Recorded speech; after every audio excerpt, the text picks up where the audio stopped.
Hey, bonjour les amis. Donc je suis content de vous retrouver. Et bien écoutez, dans ce live, donc on m'a dit précisément que la dernière fois que je devais moins bouger parce que la caméra, ça pouvait déranger certaines personnes. Alors je vais essayer de le faire plus en fixe avec vous.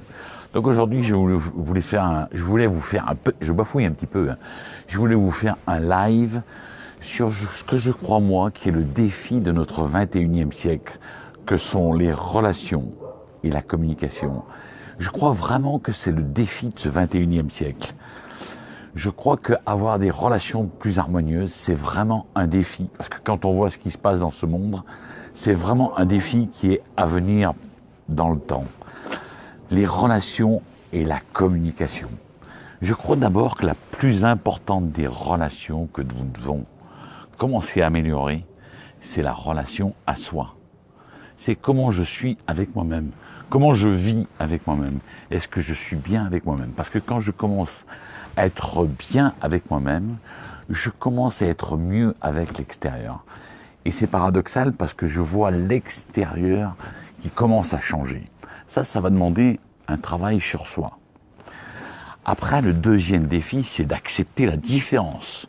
Accepter que l'autre soit différent de moi, dans sa façon de communiquer.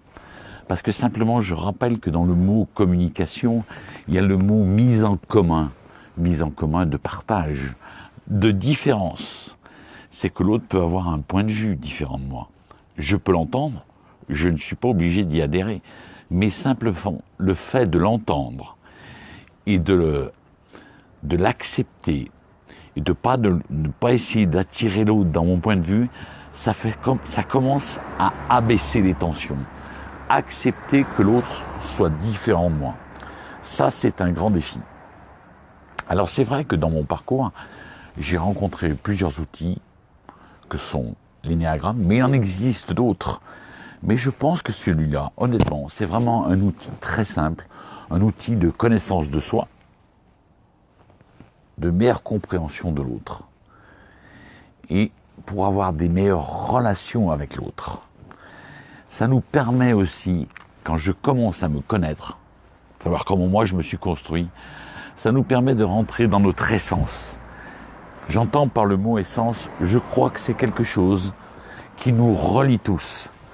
Nous sommes tous reliés par ça, sauf que nous sommes souvent englués dans ce que j'appelle moi, et ce que tout le monde appelle aussi dans le développement personnel, notre personnalité, ce que nous avons construit depuis notre temps d'enfance et ce que nous présentons au monde.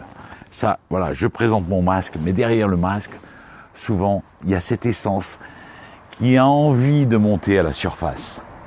Alors simplement, l'outil énéagramme, simplement pour en faire un résumé, c'est vraiment de voir comment je me suis construit, et souvent, dans l'énéagramme on le dit, c'est que je me suis construit par rapport à un extérieur pour m'adapter à cet extérieur. Et il y a ce qu'on appelle une base. J'ai construit une base, une personnalité, et je vais avancer avec cette personnalité. Et c'est ce que je vais montrer. Le seul souci, c'est que je vais occulter tout le reste. Je vais commencer à rentrer dans ce qui est mon point de vue. Je risque peut-être de l'imposer à l'autre. Ma façon de voir, je vais lui l'imposer. Et là, vont commencer à rentrer dans les conflits. Et ils vont s'installer des douleurs au travail, dans le couple, dans la relation parent-enfant, dans les relations de management et dans la relation à soi, puisque moi, je vais avoir moi-même des conflits en interne. Donc vraiment, cet outil, qui est de base, qui n'est pas une thérapie, c'est simplement de la connaissance de soi, de la meilleure compréhension de l'autre et de mieux vivre en relation avec l'autre. Les bénéfices que je pourrais en tirer, c'est que quand je commence à me connaître, je commence à voir comment je me suis construit, quels sont les réflexes conditionnés que j'ai mis en moi et qui vont me desservir dans mon entourage. Comment je vais rentrer en relation avec l'autre, comment je vais répondre en termes de communication, quels sont les types d'émotions que je vais émettre. Et ça, c'est hyper important. Je vais commencer à accepter l'autre. Pourquoi? Parce que l'autre, quand je commence à comprendre, quand j'utilise l'outil énéagramme, je comprends comment moi je me suis construit, je comprends comment l'autre s'est construit à travers son histoire, et en sachant que dans ce monde, des histoires, il y en a beaucoup, nous en avons des milliers, je commence à comprendre que l'autre s'est construit différemment de moi, et je commence à mieux l'accepter dans son point de vue, et l'accepter dans sa communication. À savoir que, depuis tout petit, j'ai développé pas que des choses négatives aussi, il y a des choses positives que je vais garder. Il y a des choses que j'ai développées, où je suis devenu un expert, où j'ai développé des choses naturellement, où je suis doué. Et ça, peut-être que je vais l'expertiser, le faire évoluer. Mais c'est souvent, dans les relations, nous allons nous installer dans la douleur. Et l'outil Ennéagramme commence à nous faire comprendre que si moi, je commence à comprendre comment je fonctionne, comment l'autre fonctionne, comment l'autre se construit, je vais commencer à construire des relations beaucoup plus harmonieuses.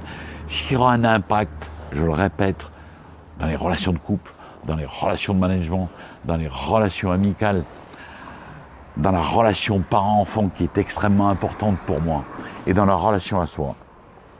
Alors, ça, c'est tous les bénéfices que je pourrais tirer de l'Ennéagramme, de l'outil Ennéagramme, à travers les différents stages que moi j'organise. Alors je vais simplement en organiser un le 26 et le 27 janvier à Rouen, où je ferai le premier M1, le stage M1. Là, ça sera simplement à travers des exercices. Je vais donner beaucoup de contenu. Les gens sont là avec moi. Je vais prendre une vingtaine de personnes. J'ai pas envie de prendre un grand groupe, où les gens, au travers d'exercices, vont commencer à découvrir leur base. Ça sera le premier but. C'est vraiment apprendre à se connaître. Le M1, c'est de reconnaître sa base. Il y aura des partages, parce que moi, je crois beaucoup au travail de groupe. Il y aura moi qui sera là pour animer le stage, mais il y aura ce renvoi, ces partages, ces exercices que je vous préfère, pour que vous puissiez aller repérer votre base. Après le 16 et 17 février, dans la foulée, sera organisé le M2.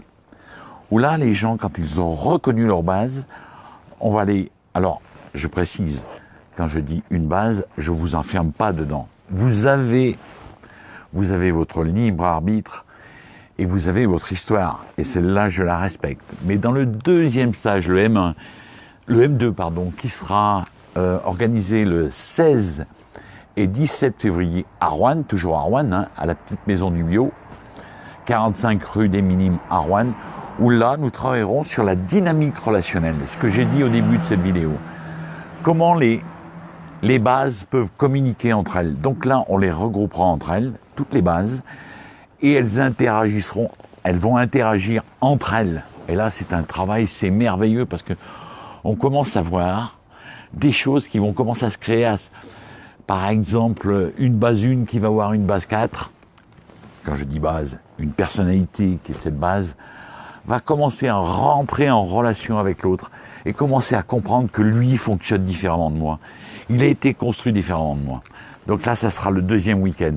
Donc je rappelle que le 26 et 27 janvier, à Rouen, 45 rue des Minimes, je ferai le premier stage, le M1, découvrir sa base. Et une fois que vous aurez découvert votre base, on fera le M2 le 16 et 17 février, où là, ça sera la dynamique relationnelle et communication entre les bases.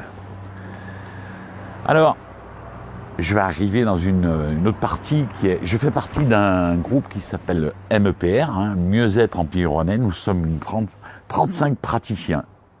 Et nous allons organiser un stage qui s'appelle Aquaviva, un stage qui aura lieu à l'espace congrès de Rouen, où là nous avons toute une partie qui sera réservée à nous. Il y aura 3 salles de conférence. Moi je passerai le samedi et le dimanche à 16h. Il y aura d'autres conférenciers qui vont passer. Par exemple, je pense à des gens qui font la méthode de Melt, qui est un massage. C'est pas un massage, c'est le travail de pression sur le corps pour aller déverrouiller les émotions qui sont dans le corps.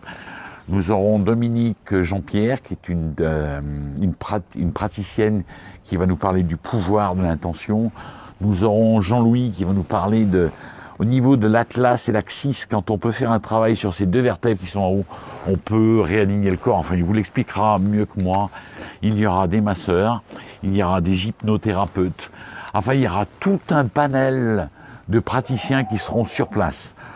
Donc, la date, ça commence le vendredi 30 novembre, le 1er et le 2 décembre. Pendant ces 3 jours, vous aurez tous les praticiens MEPR de Roanne. Donc, écoutez, venez à nombreux, faites de la pub, voilà.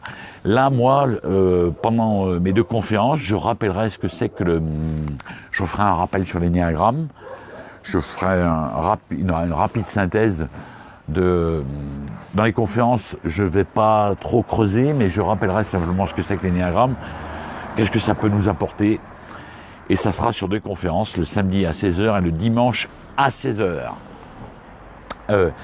Voilà, écoutez, j'ai fait toute ma pub, mais je crois que, et je le répéterai pas assez, c'est que pour évoluer, le meilleur des investissements, alors souvent nous investissons sur l'extérieur, et c'est important d'investir sur l'extérieur, il n'y a pas de jugement là-dessus, mais que un des meilleurs investissements que nous pouvons faire, c'est sur l'investissement intérieur, quel que soit l'outil que vous utilisez. Quel que soit l'outil que vous utilisez. C'est vraiment l'investissement intérieur. Donc je vous avais promis aussi la dernière vidéo, une vidéo sur la méditation. Donc là, je ne veux pas être trop long, mais la prochaine vidéo, ça sera sur, écoutez, sur la méditation. Je vous ferai un petit live, parce que les 35 praticiens MEPR seront là le jeudi, pas ce jeudi, mais l'autre. Alors je crois que je ne sais plus si c'est le 28 ou 29, je crois que c'est le 29. Oui, c'est le 29, je crois, parce que c'est nous qui allons monter tous les stands, installer la moquette, enfin, il y aura du travail, hein. Donc tous les praticiens MEPR vont mettre la main à la pâte. Donc là, je vous referai un petit live, et là, je passerai vers chacun des praticiens pour les interroger, leur faire une petite interview, et voir exactement quelles sont leurs pratiques, quels sont les bénéfices, qu'est-ce que ça peut apporter. Voilà, je vous embrasse très fort. Rappelez-vous, investissez sur vous, parce que c'est ce que vous emmènerez avec vous. À très bientôt, je vous aime très fort.